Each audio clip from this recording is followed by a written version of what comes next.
नमस्ते दोस्तों, welcome to the channel. तो व्हाट टू के WTF मूवमेंट्स के बाद अब बारी है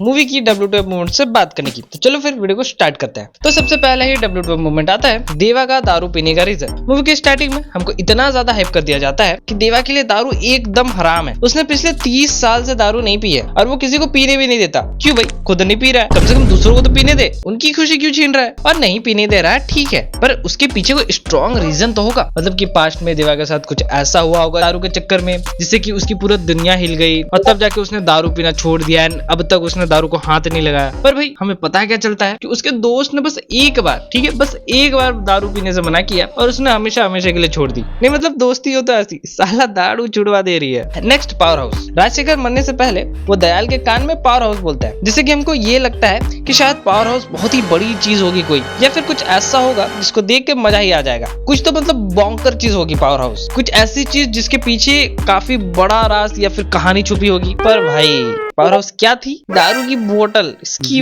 एक दारू की बोतल को तुम इतना ज्यादा हाइप कर रहे हो भाई। और ऐसा भी नहीं है कि देवा इसके बाद थ्रू आउट दारू पीता है। मतलब कि जब रिवील होता है उसके बाद वो पूरी एंटायर मूवी में दारू पी रहा है। वो बस एक सीन के लिए दारू पीता है, उसके बाद पावर हाउस क्या है क्या नहीं कुछ अता पता ही नहीं है। पूरी एंटायर मूवी बस एक सीन में वो दारू पीता है पावर हाउस नाम के बोतल से, बस खत्म। उसके बाद क्या हुआ, कहाँ गई पावर हाउस की माँ की आंख, कुछ पता ही नहीं है। Next, Monica song. मतलब कि हमको ये बताया जाता है कि शिप में एक कपल की एंगेजमेंट हो रही है या फिर कुछ वैसा ही वो लोग कर रहे थे। वो इतना इंपॉर्टेंट भी नहीं है कि क्या कर रहे थे। तो इस लड़की को दयाल जानता है जिसका नाम है मोनिका, तो इसीलिए मोनिका गाना नाचो बीसी। बस गाना खत्म, मोनिका चली गई। क्या हुआ उसका पता नहीं, आगे कुछ था भी नहीं इसका मतलब। सच बोलूं ये गाना मुझको फोर्सफुली लगा। मेकर्स को बस एक आइटम सॉन्ग डालना था तो उन्होंने सोचा कि कहाँ डाले इसको, यहाँ डालते हैं इसको। नेक्स्ट, साइमन के बेटे और प्रीति का सेम एज का होना। मतलब कि तुम ये समझो कि जब देवा राजशेखर और अपनी बीवी से अलग हुआ था तब साइमन एक टीनेजर था, मुश्किल से 19 या 20 साल का होगा। मतलब कि उसकी शादी और बच्चे होने में कम से कम हम लोग 10 साल लेके चलते हैं, ठीक है। मैं यहाँ पे कम से कम लेके चल रहा हूँ। और जब साइमन टीनेजर था तब प्रीति पैदा हुई होगी,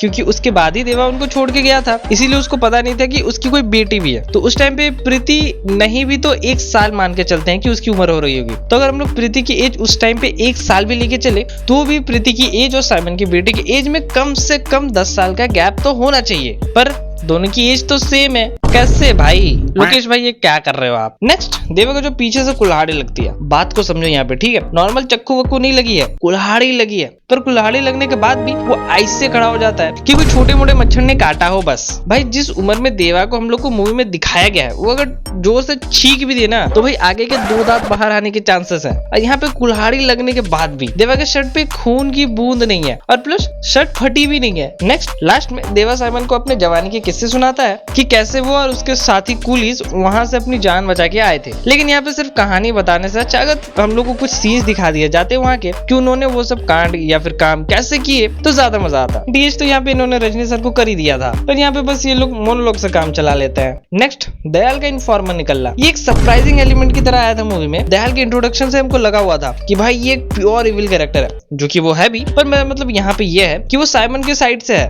पर वो तो पुलिस का इन्फॉर्मर निकलता है। एंड वो पुलिस का इन्फॉर्मर भी नहीं था, वो पुलिस को भी डबल क्रॉस कर चुका था। वो अपने लिए ही काम कर रहा था। नेक्स्ट, इसी से रिलेटेड बताता हूँ। तो अगर तुम मूवी की स्टार्टिंग को देखोगे तो पुलिस का एक इन्फॉर्मर इनको सारी इन्फॉर्मेशन दे रहा था साइमन के बारे में एंड दयाल के बारे में। तो यहाँ पे पुलिस के थ्रू हम लोग को पता चलता है कि उन्होंने एक हवलदार को आज से 8 साल पहले इन्फॉर्मर बना के भेजा था। कुछ महीने तक तो ठीक ठाक इन्फॉर्मेशन आई, पर उसके बाद इन्फॉर्मेशन आना बंद हो गई। तो अब तक तुम लोग को पता चल गया होगा कि यहाँ पे जो हवलदार है वो और कोई नहीं बल्कि दयाल ही है, जो कि पुलिस को भी डबल क्रॉस कर चुका है। पर यहाँ पे सवाल ये है कि पुलिस को पिछले 8 साल से एक बार भी दयाल पे डाउट नहीं हुआ क्या? या फिर जब कोई भी इन्फॉर्मर आके इनको बताता था कि दयाल नाम का एक वहाँ पे गुंडा टाइप का है, तो भी इनको पता नहीं चलता था क्या कि जो हवलदार इन्होंने भेजा है वही है? इतनी पुअर राइटिंग भी नहीं करनी थी इनको। नेक्स्ट, साइमन का दयाल की लाश को ठिकाने लगाने के लिए देवा और प्रीति को बोलना। मतलब कि भाई तुमको उनको जानते हुए ढंग से एक दिन भी नहीं हुआ है और तुम उनको अपने जो सबसे ज्यादा जो डेंजर वाला इन्फॉर्मर था उसकी लाश ठिकाने लगाने के लिए दे रहे हो। इतना ब्लाइंड ट्रस्ट। नेक्स्ट, साइमन से रिलेटेड है। तो पूरी मूवी में वो यही याद करने की कोशिश करते रहता है कि उसने देवा को आखिर देखा है तो देखा कहाँ है, तो उसको याद घंटा कुछ नहीं आता। एंड में जब देवा खुद अपने मुंह से बताता है कि वही है जिसने कि उसके बाप को मारा था, तब साइमन को याद आता है, अरे हाँ इसने तो मेरे बाप को मारा है। मतलब भाई कुछ भी,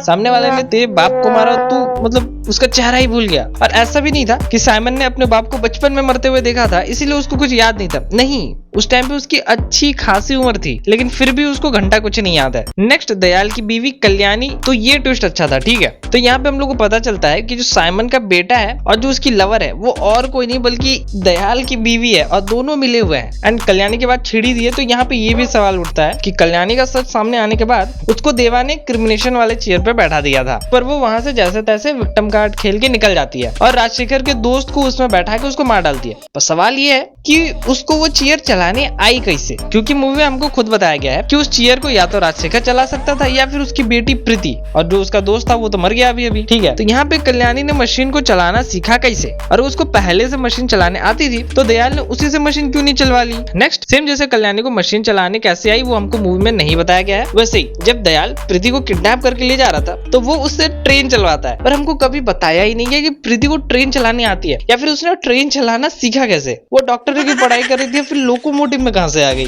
नेक्स्ट इसके बाद प्रीति का भोला बने रहना, मतलब कि भाई वो खड़ी होके बस देखे जा रही है कि दयाल आएगा उसको पकड़ के ले जाएगा, अरे डार्लिंग भागो वहां से, लेकिन नहीं, वो वेट करेगी जब दयाल सभी को मार लेगा उसके बाद उसको पकड़ के ले जाएगा। वैसे देवा ने यहाँ पे अपने पावरफुल कूली साथियों को क्यों नहीं भेजा, ये कमजोर लोगों को भेजने की क्या जरूरत थी। और प्रीति यहाँ पे कल्याणी के साथ जाने के लिए रेडी क्यों हो गई, उसको याद नहीं था क्या कि कल्याणी दयाल की बीवी है, क्योंकि देवा ने जब वीडियो कॉल करके बताया तब प्रीति ने तो देखा होगा, लेकिन फिर भी वो जाने के लिए रेडी हो जाती है। नेक्स्ट कैमियोस, बहुत मतलब कि बहुत ही अंडर यूटिलाइज्ड लगे मेरे को। मतलब उपेंद्र तो बस लास्ट के थोड़ी देर के लिए बस आते हैं एक्शन करने के लिए, बस उनका उतना ही रोल था, और उपेंद्र की बात छेड़ी दी है तो मूवी में ये जवाब हम लोग को दिया ही नहीं गया है कि उपेंद्र पिछले 3 साल से कमरे के अंदर क्यों है और वो कमरे से निकलते क्यों नहीं, उनके साथ कुछ हुआ था क्या। आमिर खान को ये लोग रोलेक्स की तरह बनाना चाहते थे, पर उसके आसपास भी नहीं पहुंच पाए ये लोग, तो बात करने का कोई सेंस ही नहीं बनता है। खैर मूवी में बहुत ज्यादा प्लॉट होल्स है, इतने तो वॉर 2 में भी नहीं थे। कुली मूवी को बस लोकेश ने रजनीकांत को दिमाग में रखते हुए बनाई थी कि उनको मासी दिखाएंगे, बस कहानी गई, लॉजिक गया भाड़ में। खैर वीडियो को यहीं तक रखते हैं क्योंकि मिस्टेक्स और भी थे, पर ज्यादा बात करने का मूड नहीं है मेरा। तुम बताओ अगर तुमको